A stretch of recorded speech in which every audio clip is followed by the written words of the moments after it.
Darcy Weir is an investigative filmmaker who's been making a series of documentaries on UFOs, secret space programs, underground bases, Area 51, Phil Schneider, the Dulce, New Mexico base, and Sasquatch. And he's also interested in the connections between UFO sightings in China, Russia, and the United States. And today he's here to talk about his documentaries and upcoming film projects. You're listening to Exopolitics Today with Dr. Michael Salah, your source for the uncensored truth regarding the human, extraterrestrial, global, and political agenda. Click the like button and subscribe to this channel.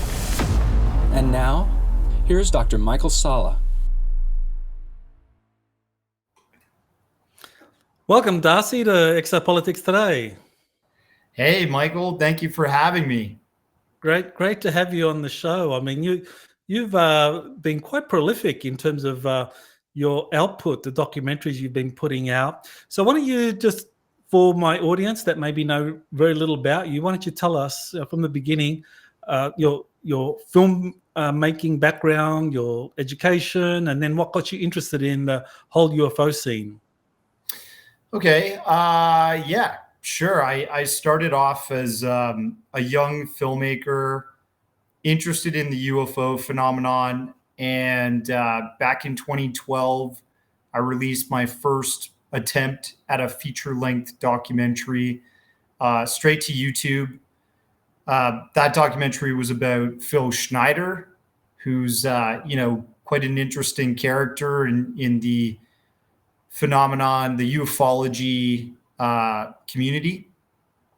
And he talked about underground bases and extraterrestrials and his experience working on building an underground base and getting into a fight with one of these alien races or something. And I don't think all of what he said was true, but I think he touched on a lot of ideas that exist in ufology that still resonate today, that still are prevalent in the discussion in the community. And so I realized that I liked making documentaries, over a decade ago.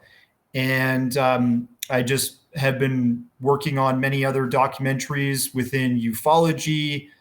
I did 2 on Sasquatch, the cryptid phenomenon, and I've done one on Bitcoin or cryptocurrency called the Bitcoin Field Guide.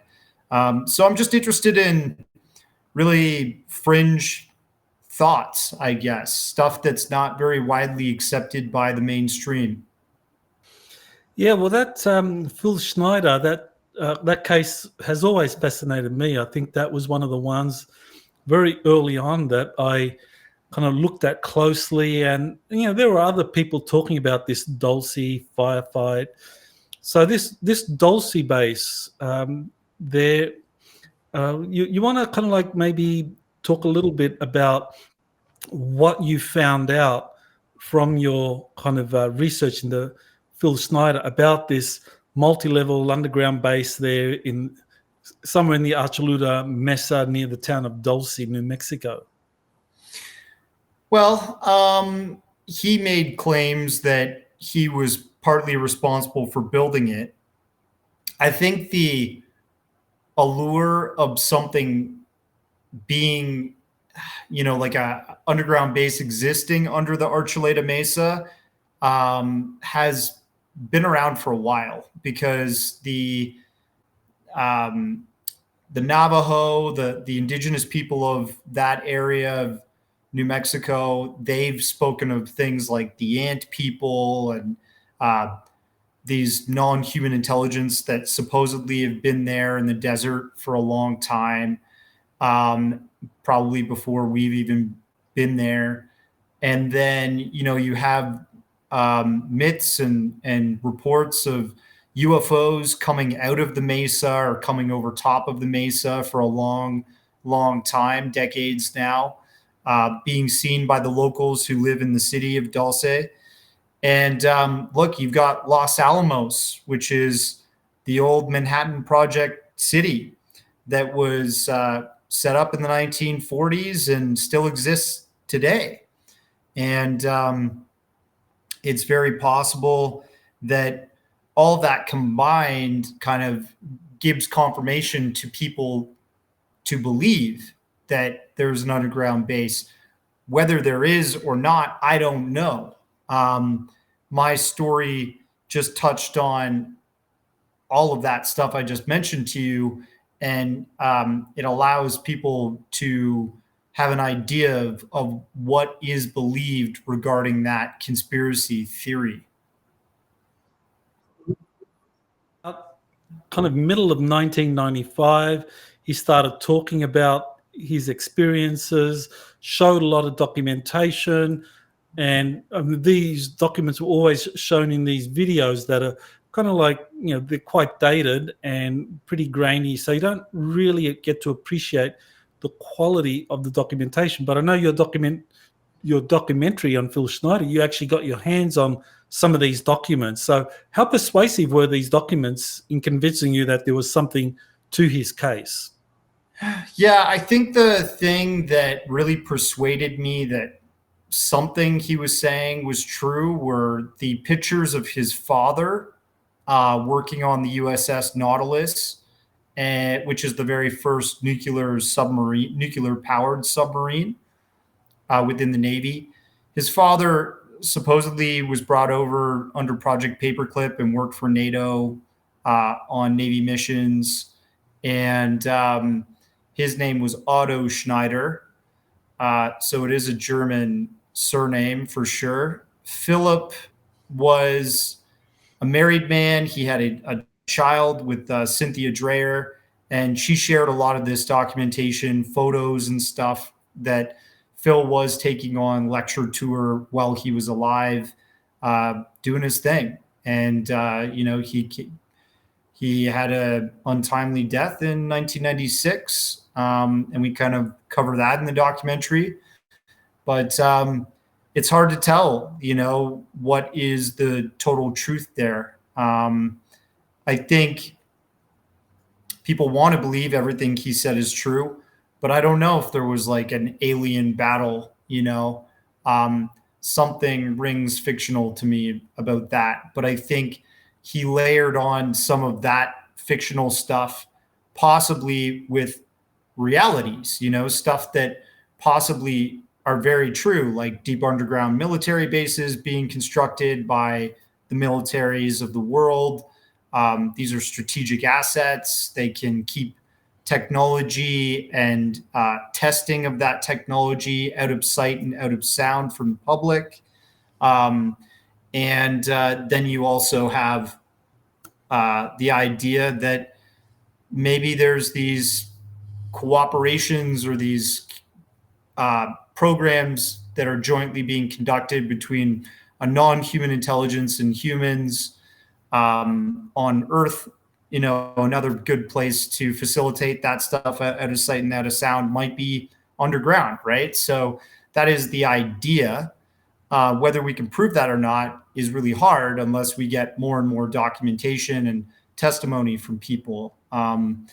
It's just that sort of interesting, I guess, like fable being put on top of possible truth.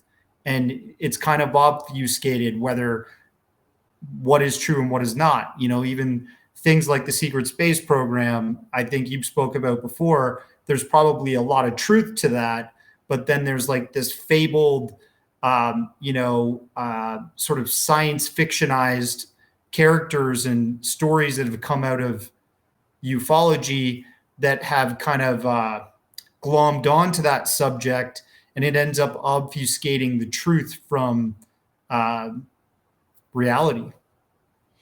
Yeah, separating the signal from the noise is really the job of the investigator, the researcher, and that's not easy, because you get really good operatives who actually infiltrate the community, and they can insert disinformation. You get people that say MK Ultra, and they might truly believe that they went through things and they reveal it. So, my approach to the whole thing has always been to say, well, if someone comes forward and talks about something, do they have something to lose? That person is more likely to be credible, as opposed to someone who's just like doesn't have any kind of career, and they just kind of come out of left field and they start saying that, oh, they were on this secret space program or that secret space program. That people who have been in things, they actually have careers, they have reputations, and they don't want to risk that. Do you, just to segue a bit, do you think there's a lot of noise or signal when you hear from testimony like Corey Goode? Oh, that's an interesting one. I think there was a lot of signal there. I mean, I actually did work with him, and I got to speak with some of the insiders that he works with. And one is like a general within NATO, and I got to meet the guy and spend a little bit of time with him, and absolutely real, a NATO general. Was that Bob Wood? No. He's aerospace corporation. But Corey, I think he just decided at some point that he was going to become a gatekeeper, and that and that at a certain point he also decided that he was going to assert his intellectual property right over all of his testimony, and that's where things started to go a little bit south, because there were court cases, and of course, and I think the big problem is that he then said in his trial, in the deposition, that he said that some of his stuff that he didn't physically leave Earth, which is contrary to what he had told us prior, that his kind of off-world experiences were like astral traveling, out-of-body experiences, his creative imagination. So, I think this was all tied into the court case, but what he did was he just kind of like made it very difficult to sort out the noise from the signal, and he did it himself. Right, that's too bad. Yeah, and I think that's the problem. You get a lot of, in ufology, you get a ton of egos, right? And sometimes those egos get in the way of the truth as well. It prevents people end up thinking that there's so much money to be made by telling these stories that they want to kind of control it. They want to control the story and the narrative, whereas truth is like a lion, right, Michael? That's right. And when truth gets out there like a lion does, it's going to probably dominate and finally rise to the top. Mm-hmm. So, yeah. Well, that this field is one where, when I began, and certainly during the days of Phil Schneider, there wasn't a lot of money to be made. It was actually the opposite, that you would risk your livelihood, your financial livelihood, if you came out in support of this. But now, over the last 10 years, 5 years or so, there is money around, and people can want to become gatekeepers and want to assert intellectual property, and that's a problem, unfortunately. And it kind of lends itself into the whole psychological operation to create a lot of smoke and mirrors around this. I mean, Edward Snowden, one of the NSA documents he released actually showed that the Five Eyes countries had online deception programs, and they involved, and the UFO area was part of that. So right there you have like this GCHQ document that Snowden released from the NSA archives, showing that Five Eyes countries, the intelligence community, were conducting online deception programs dealing with UFOs and other topics. Do you think like media agencies let's say UFO related entertainment companies like Gaia might be slightly infiltrated by an intelligence operation? I think Gaia kind of is a good example of a company that mixes a lot of noise and signal. You get some, like some of their guests.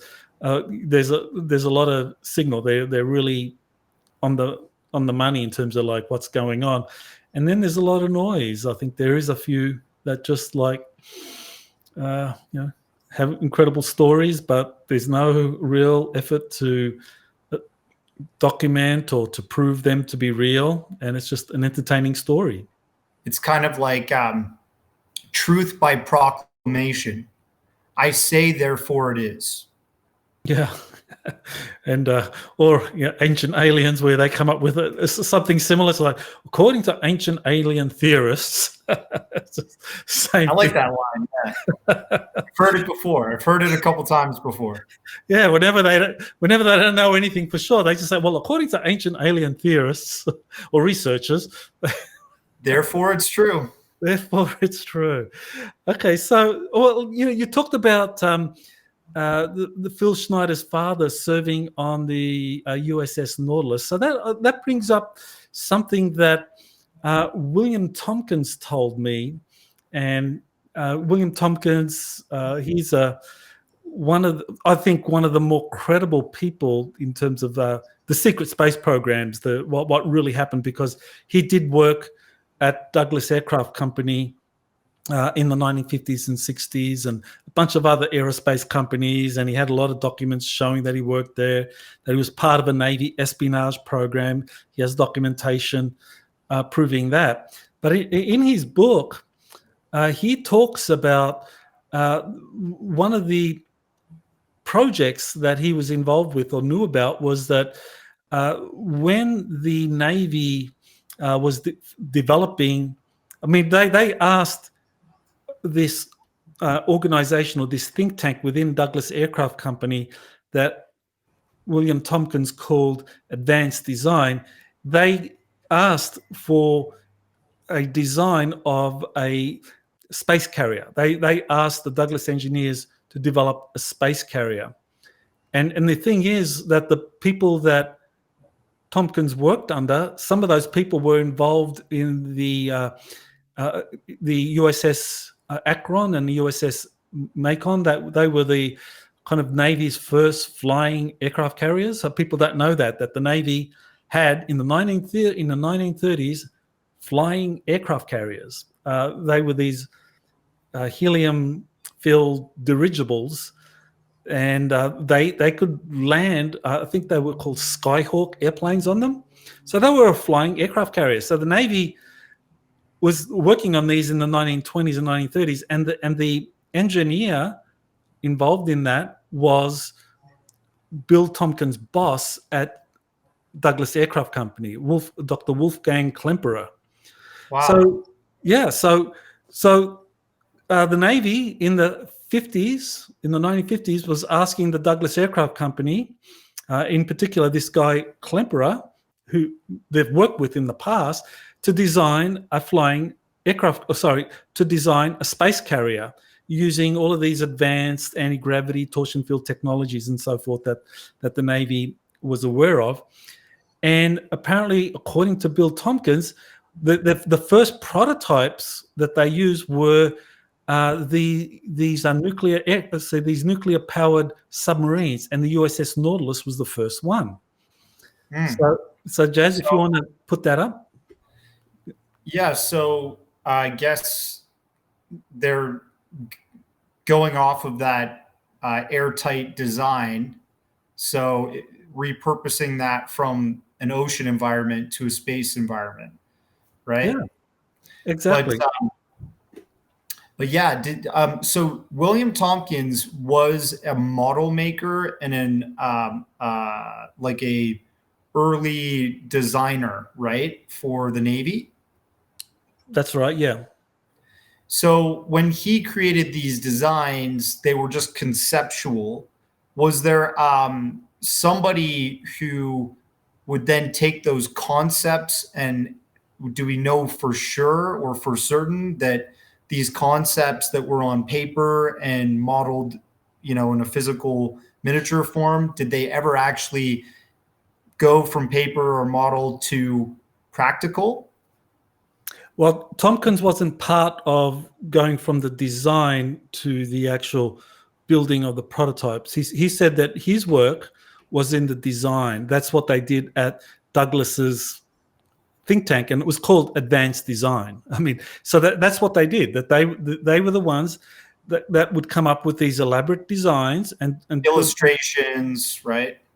But it would be very specific. Like you're building a model. Like Yeah. you're designing something that's very specific in terms of the technologies that goes in it. And he was saying that with these Nautilus class submarines, that the design was you swap out, say, the propeller system at the end for some kind of anti-gravity system, and they were nuclear powered, but then rather than having a fission engine, you would have like a fusion engine or something like that.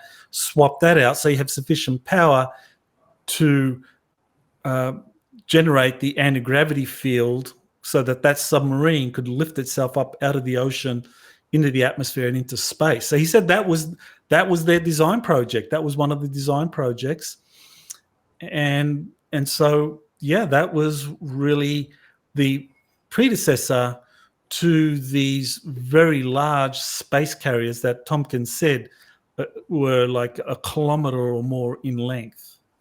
So I guess when it comes to like cigar-shaped UFO sightings, maybe some of those were these test craft, right? In earlier decades. Is that what you're kind of like insinuating? Some of these like are, instead of a submarine, a cigar-shaped UFO could have been some of our own craft, is what you're trying to say.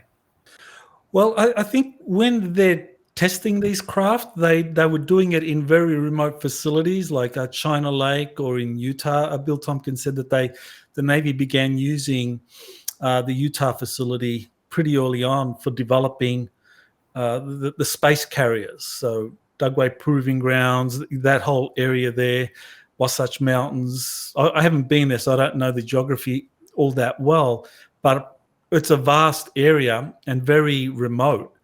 And while there have been a few UFO sightings there, it's very different to a place like Area 51 where you can get people driving from Las Vegas and just checking it all out.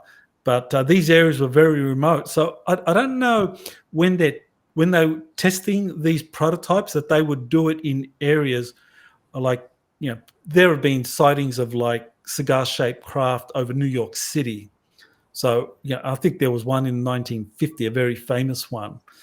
And I don't think something like that would have been one of these prototype submarines, at least from the US side, because I think that was, Tomkins said that the submarine prototypes were being developed more in the 70s as a precursor to the full-fledged space carriers. So if you're having cigar-shaped craft being sighted and photographed in the 50s, then we're probably talking about something that was either an extraterrestrial craft or say a German craft. Interesting. Or possibly non-human intelligence. Is that something you leave open? Yeah, totally. We're talking like the cryptos, terrestrials, or the cryptids.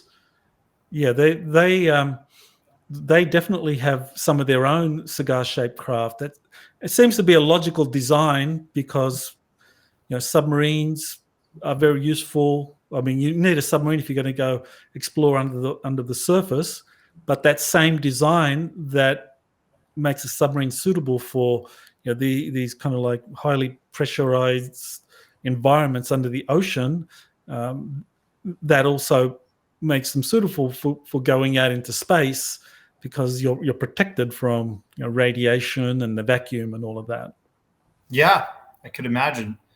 Do you think something like a TR-3B sighting or like the Phoenix Lights could be one of these carriers that William Tomkins was speaking about? Yeah, that's an interesting one. I think, as far as I know, that the Phoenix Lights. I mean, that was someone or some entity or group that wanted to be seen. I mean, if you're testing craft, you're not going to test it over a large metropolitan area like Phoenix. I mean, Yeah, that's right.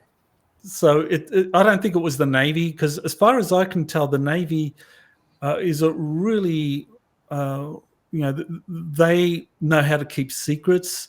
They know how to test things in remote areas, and I think the Navy is very much in favour of disclosure, but they still want to do it on their terms. So I think that probably would have been Phoenix Lights.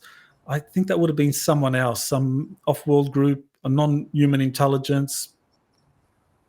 Yeah, very possibly. So yeah, in my recent documentary, I talk about transmedium objects like USOs that have been reported throughout history, objects that are spherical or the traditional cigar shaped like a submarine, and then sometimes even triangles coming out of the ocean, and then going off into the atmosphere or supposedly out to space. And in this documentary, I got to talk with Rear Admiral Tim Gallaudet, former Rear Admiral, who served for the Navy for 32 years, and 7 of those years he was the chief oceanographer for the Navy. And while on exercise, he saw this Go Fast UFO UAP video that was released post 2017 by the To the Stars Academy guys. And essentially, that's like this oblong object, no traditional flight surfaces, that the Navy scrambled some, I think they were F-18s, upgraded to intercept this flying over the ocean in their testing grounds. And,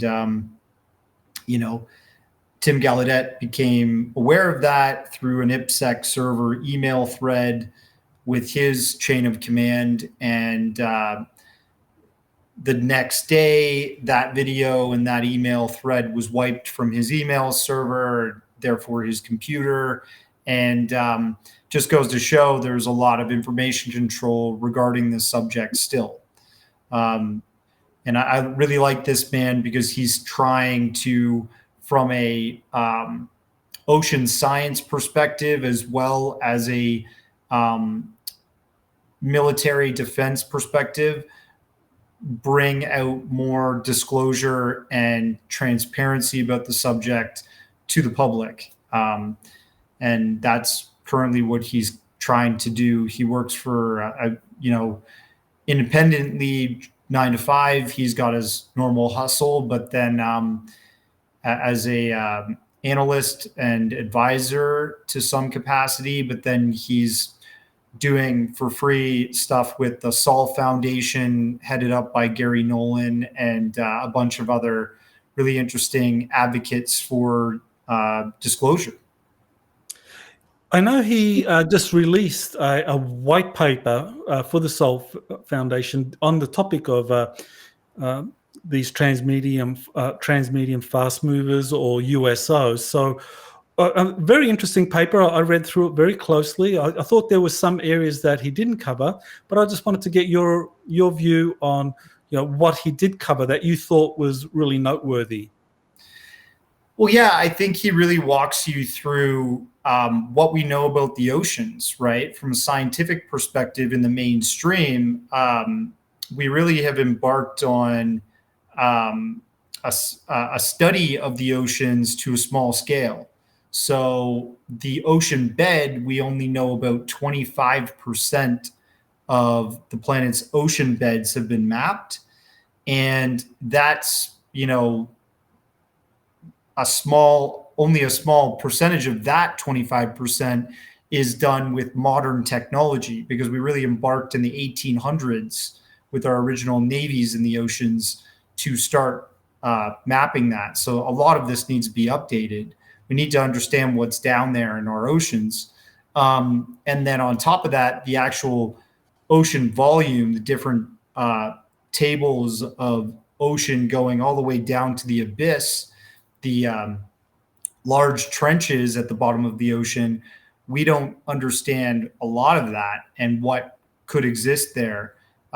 So these known unknowns should empower us to look into the domain of the ocean and factor in the idea from a modern scientific perspective that there could possibly be a non-human intelligence there, or there could be UAPs there that are maybe not from the American arsenal, from the military arsenal. They could be from an adversary. So we have to kind of like broaden the understanding in the mainstream about our oceans, I think more than ever now. And that's one of the major things he touched on there. He also gave chronology of, how disclosure has been going since post 2017 with the groundbreaking New York Times article that Ralph Blumenthal and Leslie Kean were responsible for penning and publishing, authoring. So all of the sort of things that have taken place, including the startup of the UAP task force, and how David Grush has recently come out as a whistleblower when he was part of the UAP task force, interviewing, apparently 40 different whistleblowers that have all touched the UAP issue to some degree over the past decades, whether they're working on special access programs and supposed reverse engineering programs on UAP or UFO technology, or just people that have witnessed this stuff firsthand and know that there's a non-human intelligence interacting with our planet. Yeah, I think that's important, that this kind of non-human intelligence that's interacting has quite a presence in the oceans. In his white paper, I mean, it was good to see that he acknowledges that a lot of what's known about the ocean is classified. I think that's exactly right, that a lot of it isn't released. And I think his paper's a good one in terms of pitching it at a professional class, people that are still trying to make sense of this whole field. How real is this? What's lying at the bottom of the oceans?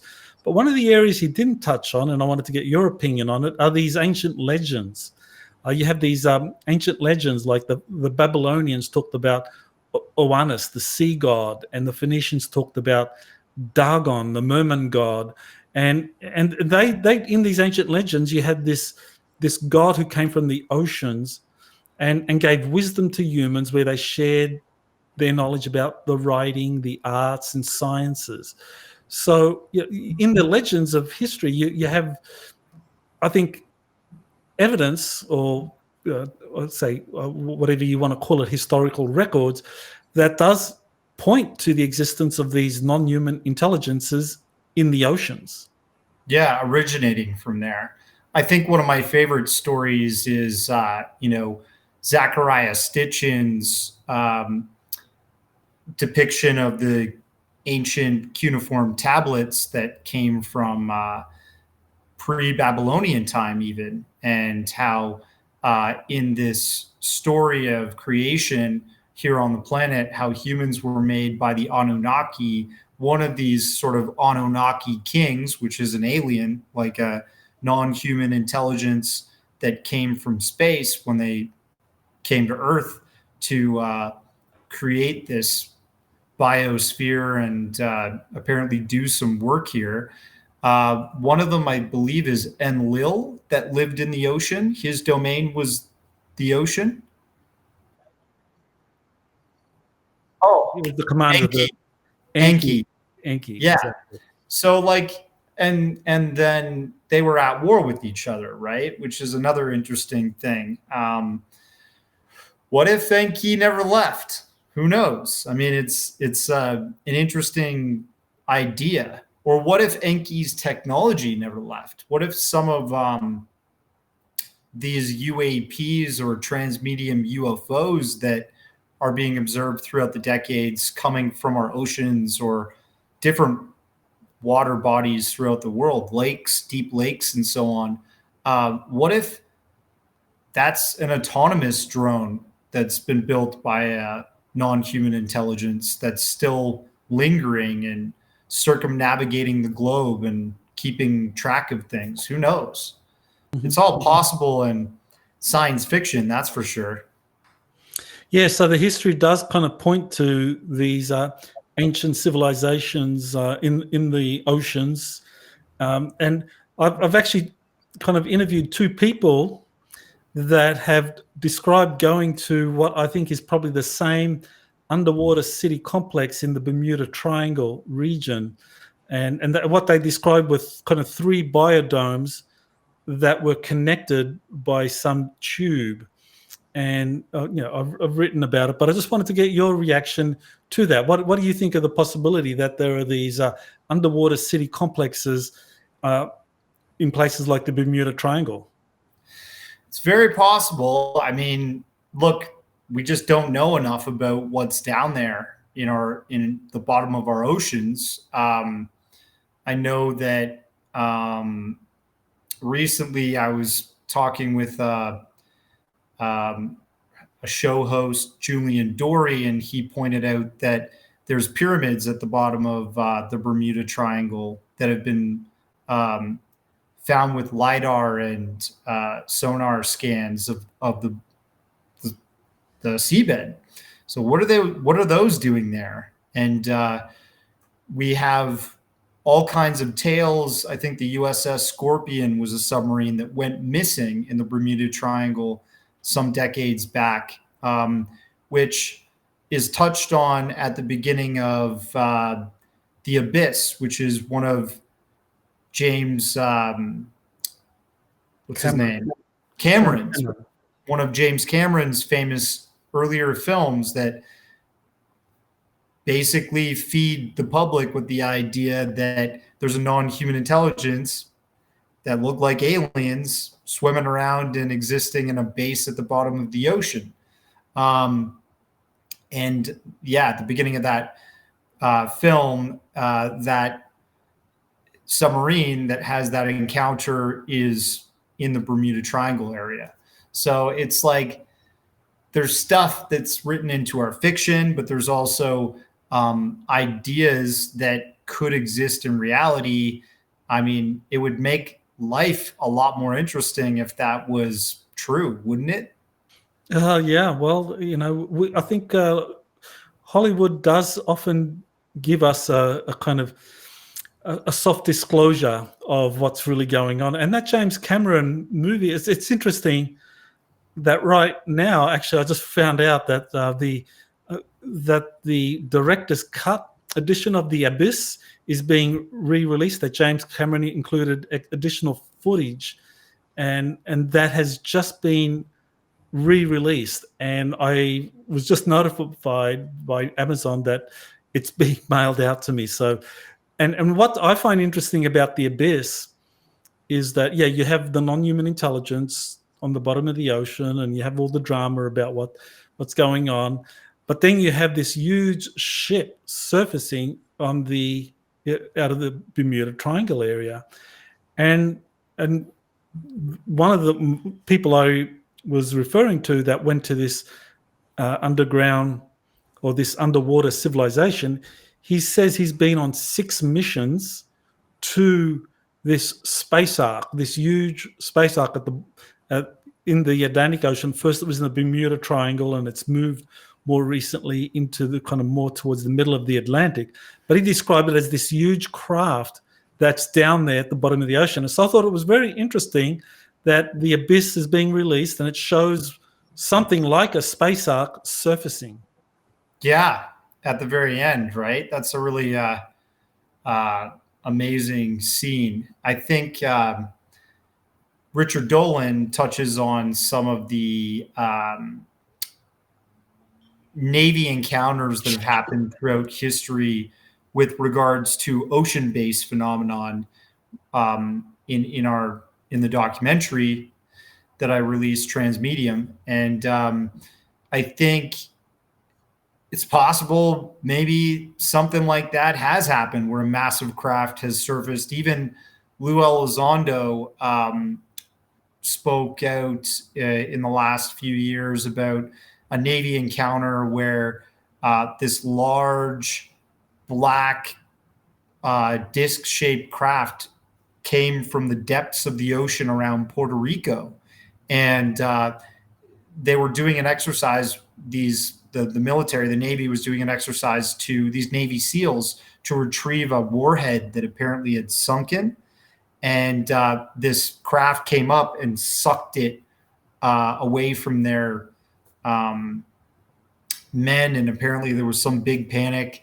So I don't know. I mean, like it kind of touches on the idea that there's something going on in that Puerto Rico area, which is just at the corner of this Bermuda Triangle. That's right. Well, we already talked a little bit about the secret space programs, but I wanted to get your thoughts on this. And you mentioned the TR3 flying triangle, and you talked about Edgar Fouché in your Secret Space UFOs documentary.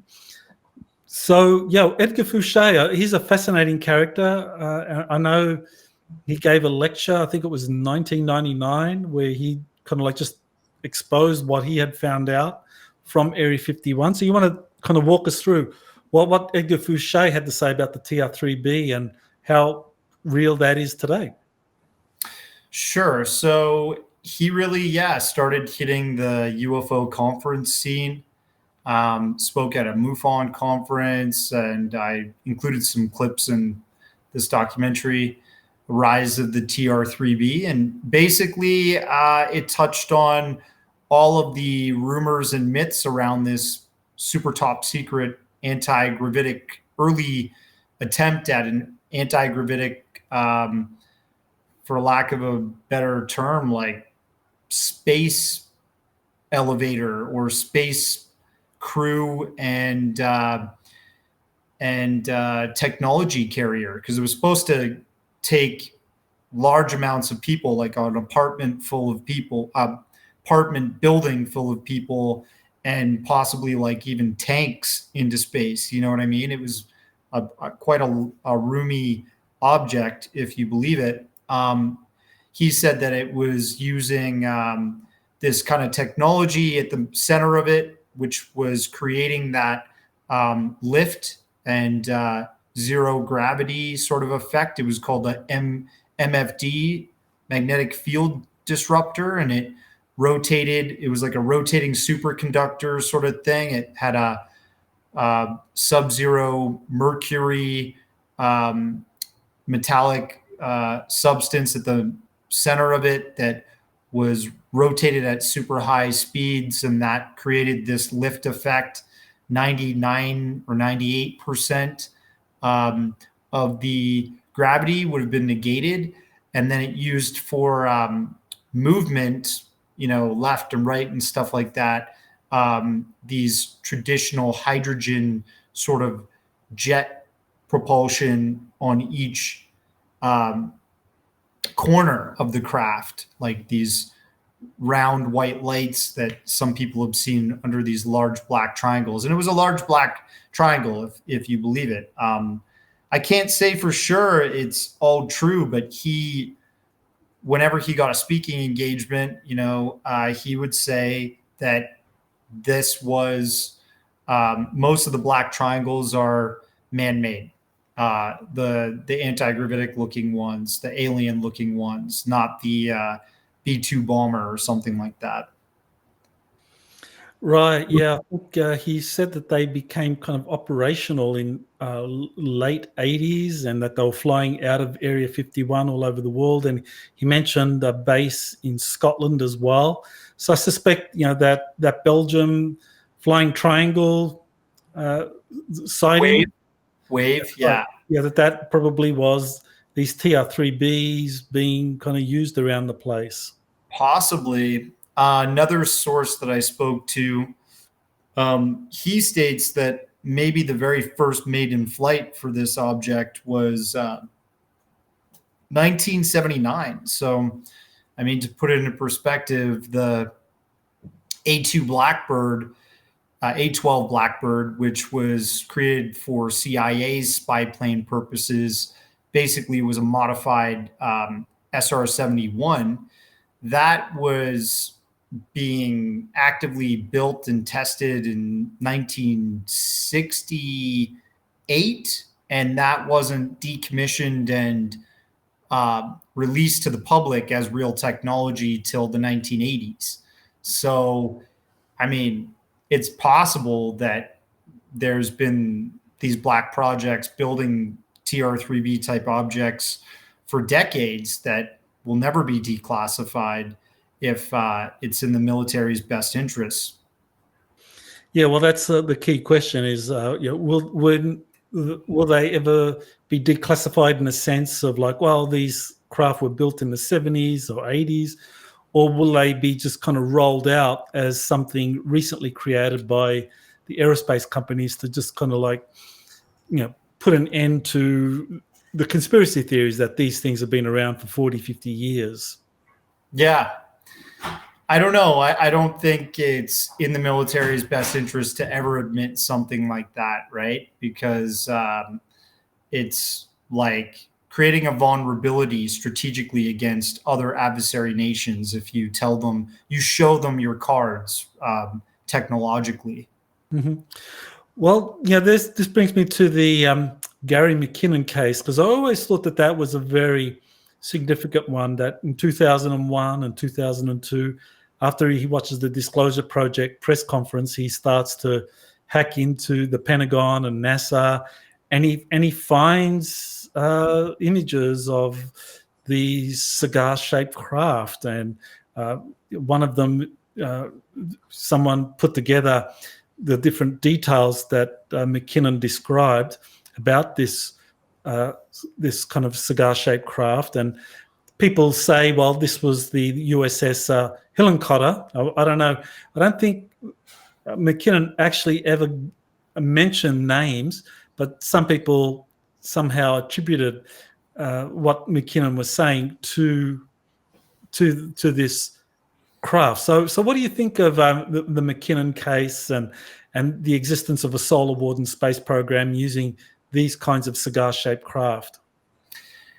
I've spoken to Gary McKinnon in the past, and I find him to be a very interesting person. I don't know, what his strategy for breaking into a JPL, Jet Propulsion Lounge server, to look at these proprietary photos on a dial-up modem back in the day. He just used a brute force technique, which was, let's hope that the server IT personnel just forgot to have security turned on and delete the default administrator profile for that server, which is usually just back in, I think it was maybe Windows Server 2000. When he did this, it might have been an earlier version of Windows Server, but you could have a default administrator profile to log in to that OS just by putting administrator and then a blank password and pressing enter. And then when you log in that first time, you can then modify the password and create better security. But he got in by running that method, and when he looked at these photos, he saw this craft, and he apparently saw a manifest of different personnel that were on these missions, these space-based missions that were a mix of human and off-world personnel, so to speak. So maybe non-human intelligence. I don't know. It's really wild stuff, right? We just have no proof But we do know that because of that act, because he hacked into a server that was highly classified, he was then thrown into jail and threatened to be extradited to the United States for, I think, the better part of 2 decades. And then under Theresa May, the British Prime Minister, she acquitted him or dismissed his case to be extradited to the United States. If he had been extradited under the then sort of terrorist sort of classification of somebody breaking into a security, like a national defense security system like that, he would have gone to Guantanamo Bay, right? Which is where some of the darkest stuff happens to prisoners there. And I think his case was dismissed because he does suffer from, he's on the spectrum of autism. He has Asperger's. And so that kind of protected his rights somewhat to be extradited. And yeah, when I spoke to him, he seems credible. He allowed me to, in an earlier rendition of one of these space-based documentaries about UFOs and stuff, he allowed me to capture his story where he was interviewed with Carrie Cassidy, who's somebody I've spoken to as well. Let's talk about your 2020 documentary on Bigfoot or Sasquatch. So I know you think it's very important that we put an end to theories or claims that this is all a man-made hoax. So why do you think it's genuine? Well, I think what's genuine for sure is the Patterson-Gimlin film. Some people call that creature Patty. Because it was like a female anatomy bipedal ape-looking creature. When I made the documentary, I reached out to the Patterson family, who still hold the rights for that clip, you know, of Patty walking sideways through the Bluff Creek sandbar. And this is Northern California. This is deep wilderness at that point in the 1960s, 1967, I believe, which is well before Chewbacca or any of that space, you know, Star Wars, ape-looking costume special effects were good enough to pull off something that could look real. But yeah, Patty, if you listen to the eyewitness accounts and then you look at the film, which, you know, I zoom in on and slow down frame by frame, you see like anatomy, you see muscles moving, you see these large hairy breasts on the creature.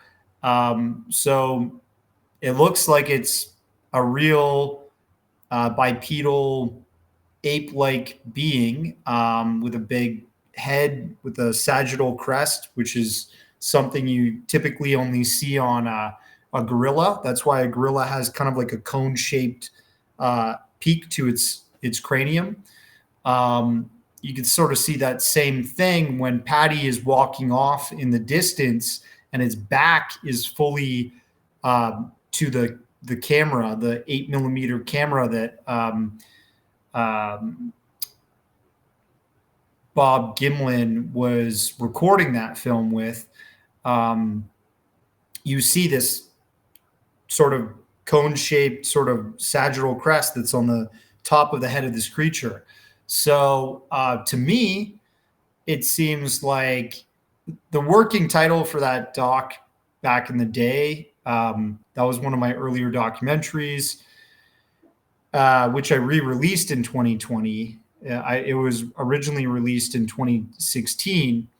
The title was supposed to be The Last Sasquatch, because I thought that maybe these earlier encounters were more real, but more real than some of the footage you see on YouTube these days, because a lot of it you could fake pretty easily. But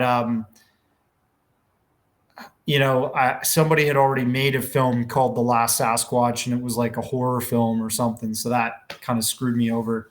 So I called it The Unwanted Sasquatch, and it's kind of like this Old English play on a creature that is supposed to be scarce, hard to find, and elusive. And that's everything you hear about these creatures when we come across them in the wilderness. And I think it's possible that if it does exist, it is something that apparently has been documented by the the U.S. Army Corps of Engineers. They had an atlas in the 1970s that they published that they talk about the Sasquatch existing in the Pacific rainforest area, the western side of the United States. So it had been seen enough there by locals, and I guess Army Corps engineer personnel, that they wanted to put it in their atlas. I don't think it was a joke. I think that it's possible that they had taken it seriously enough to include that, because they wanted to make sure, if they are constructing something out in the middle of the wilderness in, say, Washington, Northern California, Oregon, these sort of areas, even all the way up to Alaska, we've heard reports of these creatures being seen. I think that it's very possible that these creatures, just like the bears in North America, they may not have originated in North America. They may have come across the Bering Land Bridge, that ice bridge that thousands of years ago connected places like ancient China and Russia to our North American continent. And we know that woolly mammoths and bears, other types of flora or fauna, crossed that.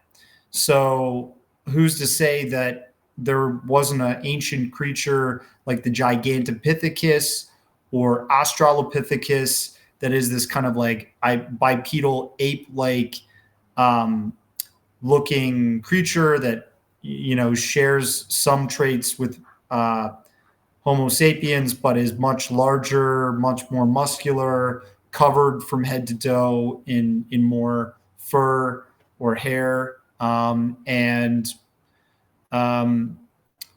something in between, like an ape and an ape-like man. And it's possible that some of them have existed or survived in scarce population numbers in deep wilderness. And sometimes we come across them, and sometimes they come across us.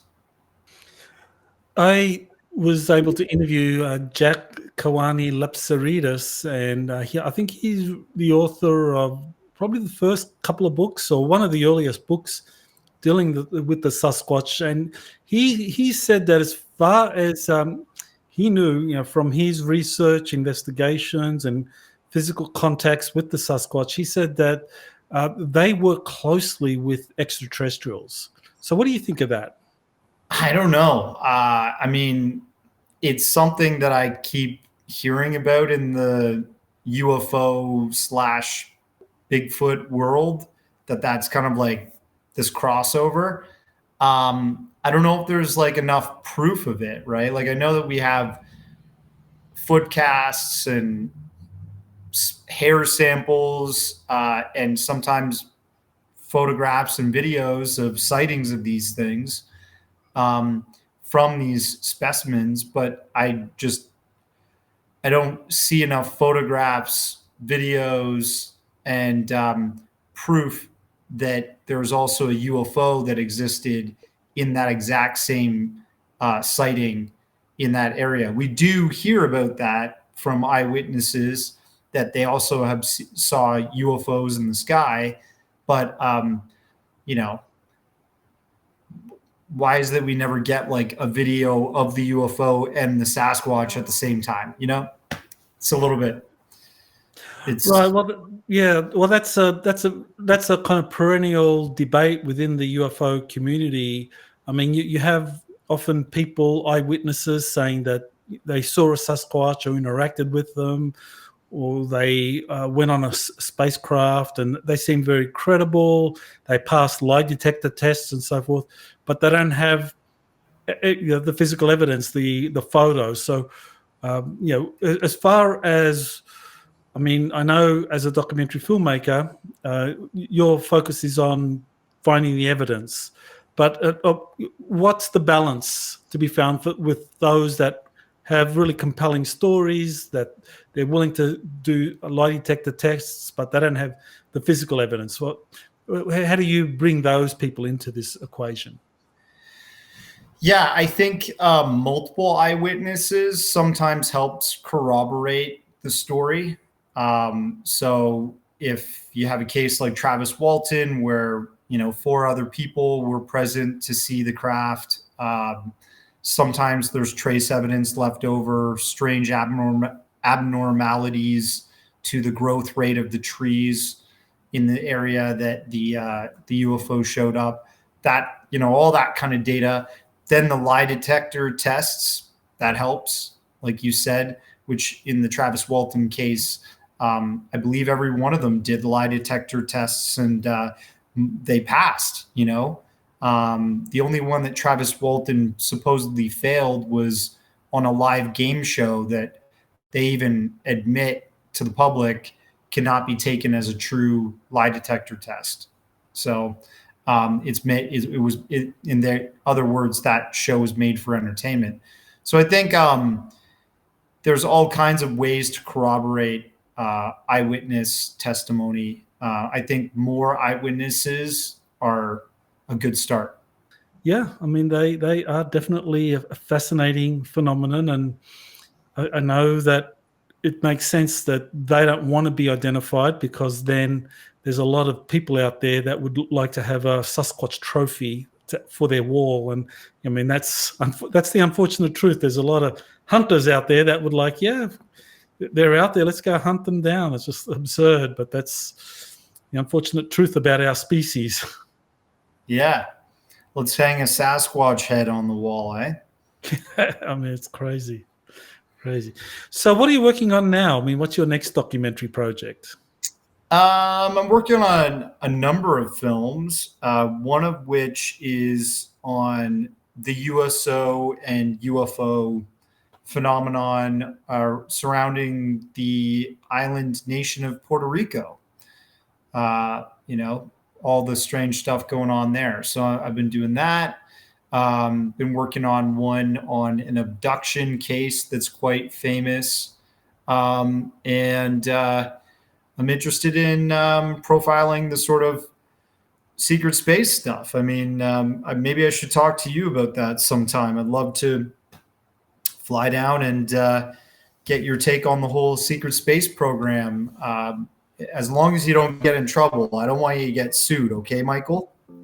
Yes. Unfortunately, there is that element of intellectual property being asserted over some of this information. But I mean, the thing is, William Tomkins, his information kind of like began in the 1940s. So that's a nice solid foundation to like really expand our understanding of what's really going on. So, Darcy, I want to thank you for being on Exopolitics today. So where do people go if they want to watch some of your videos or get in touch with you? Yeah, if they want to see my films, they're available, most of them, on Amazon Prime, Apple TV. You can just search my name, Darcy Weir, and a whole catalog of my films will come up. And Tubi TV as well, if you want to check it out there with some ads. And my website is just my studio name, occultjourneys.com. Don't worry, there's nothing evil related to that. It's just based on the word occulta, which means like hidden, from the Latin sort of Greek foundation. And I'm Darcy Weir Films on Instagram and @Occult Journeys on Twitter. Hit me up. Happy to connect. Love to hear maybe some of your experience or stories to include in an upcoming documentary, possibly. Fantastic. You have been listening to Exopolitics Today with Dr. Michael Salah. Please remember to like, share, and subscribe to this channel. Join or start a conversation in the comments. Take the time to explore the vast library of best-selling books, webinars, and podcasts by Dr. Salah. Visit exopoliticstoday.com.